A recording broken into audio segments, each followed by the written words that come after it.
ഓടുന്ന ട്രെയിനിൽ നിന്നും ഇതര സംസ്ഥാനക്കാരൻ തള്ളിയിട്ട് കൊലപ്പെടുത്തിയ ടി വി വിനോദിൻ്റെ മൃതദേഹം ഇപ്പോൾ സ്വന്തം വസതിയിൽ എത്തിച്ചിരിക്കുകയാണ്. എറണാകുളം മഞ്ഞുമ്മയിലാണ് അദ്ദേഹത്തിൻ്റെ വീട്. അദ്ദേഹം സ്വന്തമായി പണിത 2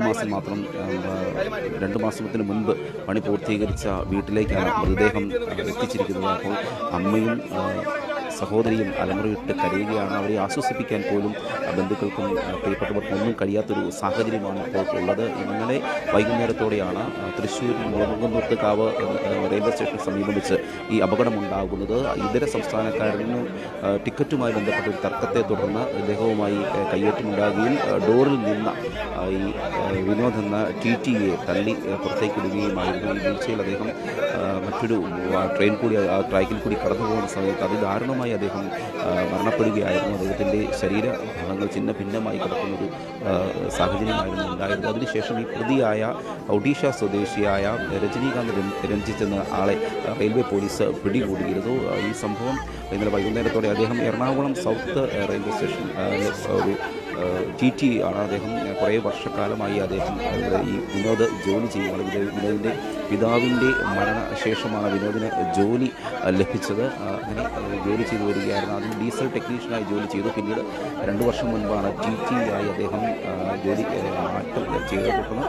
വീട് എറണാകുളം തിരുവനന്തപുരം സ്വദേശിയായ ഈ വിനോദ് കഴിഞ്ഞ കുറേ കാലങ്ങളായി എറണാകുളത്താണ് താമസിച്ചിരുന്നത്. എറണാകുളത്തെ സഹോദരിയുടെ എളമക്കരയിലുള്ള സഹോദരി വീടിന് സമീപം വാടകയ്ക്ക് താമസിക്കുകയായിരുന്നു. അങ്ങനെ ആണ് അദ്ദേഹം സ്വന്തമായി മഞ്ഞുമ്മൽ മൈത്രി നഗർ എന്ന സ്ഥലത്ത് ഒരു വീട് പണിയുന്നു. സ്വന്തം അമ്മ മാത്രമാണ് വിനോദിന് ഒപ്പമുള്ളത്. അമ്മയും മകനുമായി ഇവിടെ താമസിച്ച് വരുമ്പോഴാണ് ഇത്തരത്തിൽ ദാരുണമായ ഒരു സംഭവമുള്ളത്. ജനുവരി 28-ന് വീടിൻ്റെ നിർമ്മാണം പൂർത്തീകരിക്കുകയും ഫെബ്രുവരി 4-ന് ഇരുവരും പേർ താമസിക്കുകയും ചെയ്തു. അത്തരത്തിൽ വീട്ടിൽ കഴിയുന്ന സന്തോഷമായി അദ്ദേഹത്തിൻ്റെ സ്വപ്നങ്ങളൊക്കെ യാഥാർത്ഥ്യമായി കഴിഞ്ഞു വരുന്നതിനിടയിലാണ് ഇത്തരത്തിൽ ദാരുണമായ ഒരു അന്ത്യം വിനോദിന് സംഭവിച്ചിരിക്കുന്നത്. വിനോദിനെ സംബന്ധിച്ചിടത്തോളം എറണാകുളം സൗത്ത് റെയിൽവേ സ്റ്റേഷനിൽ ജോലി ചെയ്യുന്ന സഹപ്രവർത്തകരൊക്കെ ഇവിടെ എത്തിയിട്ടുണ്ട്. റെയിൽവേയുടെ ഉന്നത ഉദ്യോഗസ്ഥർ ഇവിടെ എത്തിച്ചേർന്നിട്ടുണ്ട്. അവരെല്ലാം പറയുന്നത് വിനോദിനെ സംബന്ധിച്ചിടത്തോളം വിനോദ് എല്ലാവരുമായി സൗഹൃദത്തിൽ ഏർപ്പെടുന്ന ഒരു സ്വഭാവമാണ്. ഒപ്പം ഒരു കലാകാരൻ കൂടിയാണ്. മിമിക്രി വേദികളിൽ നിന്നുമൊക്കെ അദ്ദേഹം സിനിമാ രംഗത്തേക്ക് എത്തുകയായിരുന്നു. അങ്ങനെ നിരവധി സിനിമകളിൽ അദ്ദേഹം വേഷമിട്ടിട്ടുണ്ട്. ചെറിയ വേഷങ്ങളാണെങ്കിലും താൻ സിനിമയിൽ അഭിനയിക്കുവാൻ താല്പര്യം പ്രകടിപ്പിക്കുന്ന ഒരു വ്യക്തി ആയിരുന്നു എന്നുകൂടി സിനിമാ മേഖലയുമായി ബന്ധപ്പെട്ട ആളുകൾ പറയുന്നുണ്ട്. സംവിധായകൻ ആഷിഖ് അബുവിൻ്റെ സഹപാഠി കൂടിയാണ് ഈ വിനോദ്. അങ്ങനെയാണ് സിനിമയിലേക്ക് അദ്ദേഹത്തിന് കടന്നു കയറുവാൻ സാധിച്ചത്.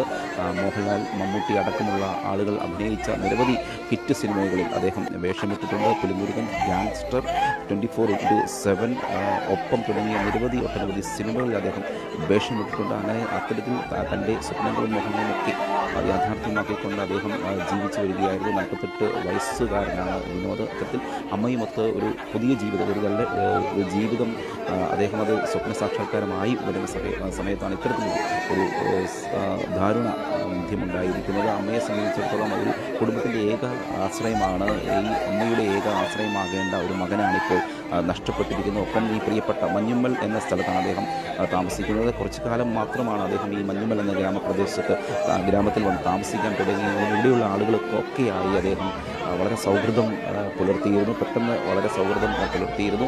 അദ്ദേഹത്തിൻ്റെ വിയോഗം ഈ നാട്ടുകാരും വളരെ വിഷമത്തോടെയാണ് കാണുന്നത്. ഓരോ വ്യക്തികളെയും അവരാരെ സാന്ത്വനിപ്പിക്കാൻ, ആശ്വസിപ്പിക്കാൻ പലരും പരസ്പരം പ്രയാസപ്പെടുന്നൊരു കാഴ്ചയാണ്. അദ്ദേഹത്തിൻ്റെ ഈ വീട്ടിൽ സംസ്കാര ചടങ്ങുകൾ നടത്തുന്നതിന് തൊട്ട് മുൻപേ ഈ മൃതദേഹം ഇപ്പോൾ ഇവിടെ വീട്ടിലെത്തിയപ്പോൾ കാണുവാൻ കഴിഞ്ഞിരുന്നത്. എറണാകുളം സൗത്ത് റെയിൽവേ സ്റ്റേഷനിൽ അദ്ദേഹത്തിൻ്റെ മൃതശരീരം പൊതുദർശനത്തിന് വെക്കുമെന്ന് പറഞ്ഞിരുന്നു. തൃശ്ശൂരിൽ നിന്നും പോസ്റ്റ്മോർട്ടം നടപടികൾ പൂർത്തിയാക്കി വീട്ടിലേക്ക് എത്തിക്കുക എന്നുള്ള താമസം നേരിട്ടതിനാൽ അത് മാറ്റിവെക്കുകയായിരുന്നു. തുടർന്ന് സഹപ്രവർത്തകർ, റെയിൽവേയിലെ സഹപ്രവർത്തകരും ഉന്നത ഉദ്യോഗസ്ഥർ ഉൾപ്പെടെയുള്ള ആളുകൾ എല്ലാവരും ഇവിടെ എത്തി അദ്ദേഹത്തിന് അന്ത്യാഞ്ജലികൾ അർപ്പിക്കുന്നതിൻ്റെ ദൃശ്യങ്ങളാണ് ഇപ്പോൾ നിങ്ങൾ കണ്ടുകൊണ്ടിരിക്കുന്നത്. മാത്രമല്ല മഞ്ഞുമൽ മേഖലയിലുള്ള പ്രദേശത്തുള്ള നിരവധി ആളുകൾ, അദ്ദേഹത്തിൻ്റെ സൗഹൃദത്തിലുള്ള ആളുകൾ, സഹപ്രവർത്തകർ, സിനിമാ മേഖലയിൽ അദ്ദേഹത്തിനൊപ്പം പ്രവർത്തിച്ച ആളുകൾ, അത്തരത്തിലുള്ള ആളുകൾ എല്ലാവരും വന്ന് അന്ത്യാഞ്ജലി അർപ്പിക്കുന്ന ദൃശ്യങ്ങളാണ് കാണുന്നത്. ഏതായാലും വലിയ ദാരുണമായൊരു സംഭവം തന്നെയാണ് ഇന്നലെ രാത്രിയിൽ തൃശ്ശൂർ മുളങ്കുന്നത്തുകാവൻ റെയിൽവേ സ്റ്റേഷന് സമീപം ഉള്ള സ്ഥലത്ത് സംഭവിച്ചത്. ക്രൂരമായി ഈ